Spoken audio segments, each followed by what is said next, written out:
Hello YouTube, this is a Satsu 5 and today I'm going to be reviewing my crossbow. It's the Barnett RC-150 and I kind of wanted to shoot a deal with this before I reviewed it, but seeing that there was a good possibility that's not going to happen, I thought I'd go ahead and make the review, talk about the stats, talk about the advantages and disadvantages. And I do have experience hunting with this crossbow. I have shot it quite a bit, so I feel I can review the product and give a pretty good opinion over it. Look at it this way: how many reviews are there of concealed carry handguns, tactical knives, so on and so forth? There's tons of them. But how many people has actually killed another person or animal with that product? Not very many. So I'm kind of looking at it from that perspective. You don't have to kill something with that product, but if you're experienced with it, you can still do a review. Although I'd really like to take an animal with this. Well, first off, I want to go over the specifications. Its draw weight is 150 pounds. The foot-pounds of energy is 75. The power stroke is 9.5.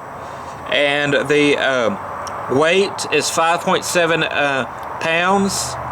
Its length is 33.5 inches. But as you can see right here, it's adjustable. So if you have a young shooter, old shooter, a middle-aged shooter, this will fit a lot of different people because it is adjustable.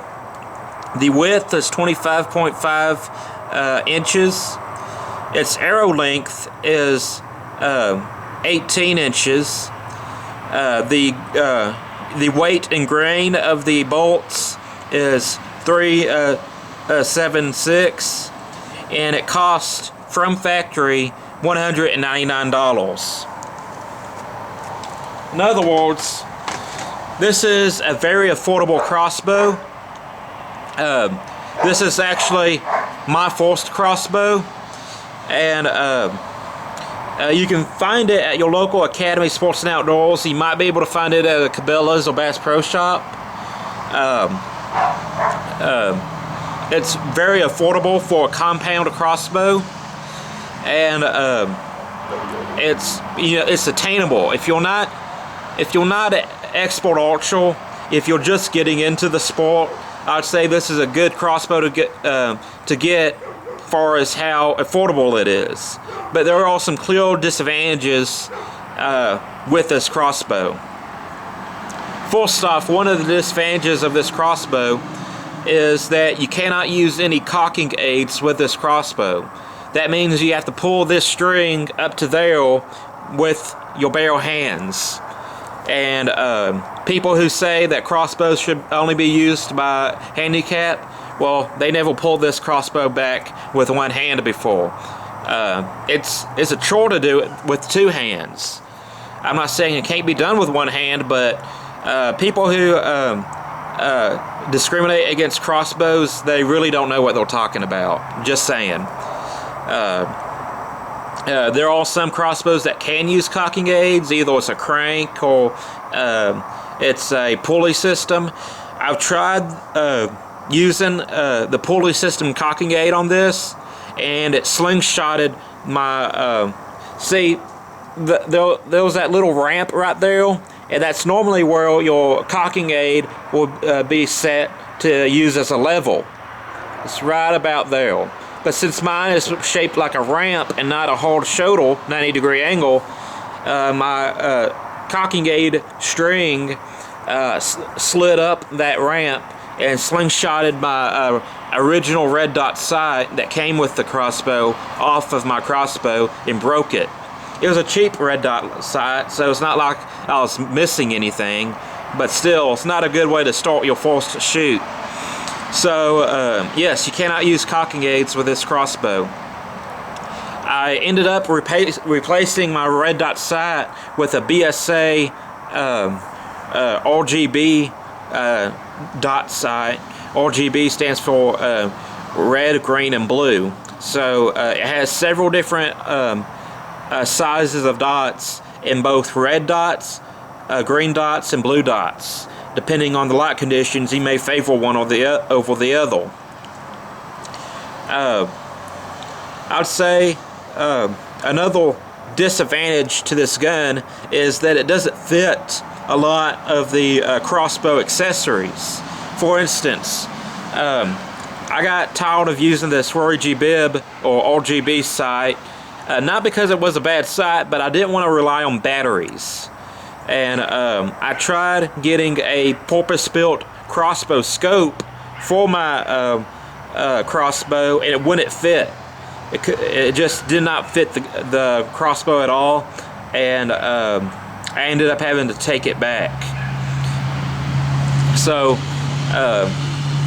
so far this crossbow is fitting more gun accessories than crossbow accessories, which, like I said, I'm not disappointed with the BSA sight. I just didn't want to rely on batteries. This sight is out of batteries right now, so I do have to replace that. But third, I'd have to say the third disadvantage with this particular crossbow is the bolt or arrow size. I call them bolts. A lot of people call them arrows. But basically, the projectile that shot out of this crossbow is at a very hard to find site unless you're going to shop online. Depending on the season, at my store that I walk at, Academy Sports and Outdoors, sometimes they have these bolts, sometimes they don't. And I've had to buy them from Cabela's.com and pay shipping, and I just didn't like it. I would prefer to go to a brick and mortar store to buy my stuff when possible. A lot of times you can find stuff cheaper online, but you know, when you're in the middle of a hunting season and you need replacement bolts, you don't want to have to wait for shipping when you could just walk into the store and get your own bolts. Other than that, it's a very good crossbow. The accuracy in the hands of a novice, me, is pretty good. Like I said, this is a gun sight, and it's not calibrated for different distances. You have the single dot sight on this particular BSA, and when I shoot, you kind of have to use Kentucky windage, depending on the weather and the distance you're shooting. You kind of have to guesstimate where your arrow is going to end up and where the sight is. So I would say in the hands of a novice like me, it's a very accurate crossbow. Obviously not as accurate as a more expensive crossbow, but it'll get the job done. And I've shot, you know, I would say 5-inch groups on my archery target in the center. I can't stress this enough. This is a very affordable crossbow. If you have the money to get something better, by all means get something better. But if you want to get into the sport and you don't have a whole lot of money to invest in all this equipment, this is definitely a good crossbow to get. Just keep in mind what I've told you. It's not compatible with a lot of accessories, and the bolts are hard to get.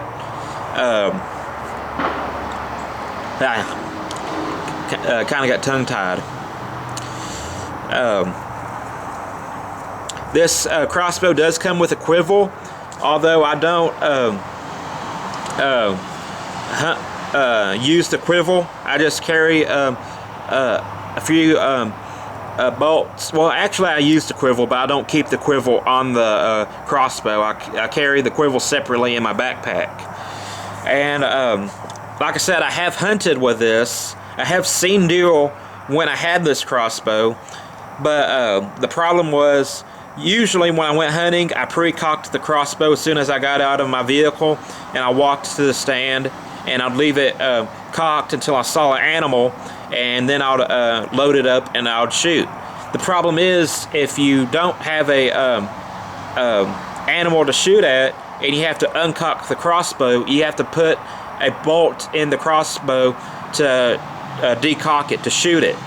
And usually I'd put a bolt with a judo point on it, and I'd shoot it into the ground from my stand, and then I'd retrieve the bolt, and that's how I uncocked my crossbow. Well, one day I decided that I wasn't gonna pre-cock my crossbow before seeing an animal. I thought, well, if I see an animal, I'll try cocking it very quiet, and hopefully I'll get the deal. Well, that's just what happened. It was it was probably the fourth time I ever went. Well, I want to say about my fourth or fifth time hunting with this crossbow. I didn't pre-cock the crossbow, and I saw a deer, and I was really excited. And I slowly, as slowly as possible and as easy as possible, I cocked this crossbow inside of my sand, and it made that clicking sound because it was cocked, and that click was loud enough for the deer to hear and to make its escape. So my one chance to actually use this crossbow and take an animal, I screw it up by not pre-cocking my crossbow. But that's it. That's basically it. I'm very happy with the crossbow. I didn't have any extreme expectations of it because I'm new to the sport. But just keep in mind, bolts can be difficult to find unless you go online. Doesn't work with a lot of crossbow accessories, but it's an affordable crossbow. I hope y'all enjoyed this video. I plan on having some more out in the future. And that's it. I'm a Satsu 5, and I'm out.